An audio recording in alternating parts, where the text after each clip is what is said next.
నేనైతే ఈరోజు fish fry చేస్తున్నా. దీంట్లోనైతే నేను ఆల్రెడీ అన్నీ కలిపి 1 అవర్ అవుతుంది ఫ్రిడ్జ్లో పెట్టిన, కాసేపు మంచిగా మగ్గుతాయి అని చెప్పేసి.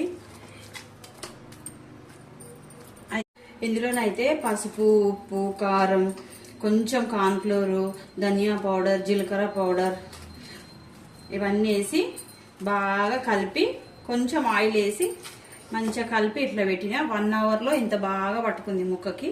ఇప్పుడు నేను దీన్ని ఎలా చేయాలో ఫ్రై చేసి చూపిస్తాను. ఓకేనా ఫ్రెండ్స్? చూడండి ఫ్రెండ్స్, ఇట్లా చిన్నగా రొట్టెల పెనం పైన కొంచెం ఆయిల్ వేసి ఇట్లా ఫ్రై చేసుకుంటే సూపర్గా క్రంచీగా ఫిష్ ఫ్రై అనేది మనకు రెడీ అవుతుంది. ఇంకా ఒక 2 మినిట్స్ అయితే ఇది మనకు తినడానికి రెడీ అయిపోతుంది.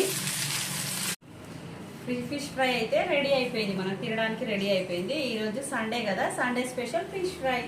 నా వీడియో కనుక నచ్చితే లైక్ చేయండి, షేర్ చేయండి, సబ్స్క్రైబ్ చేయండి. ఓకేనా ఫ్రెండ్స్? బాయ్.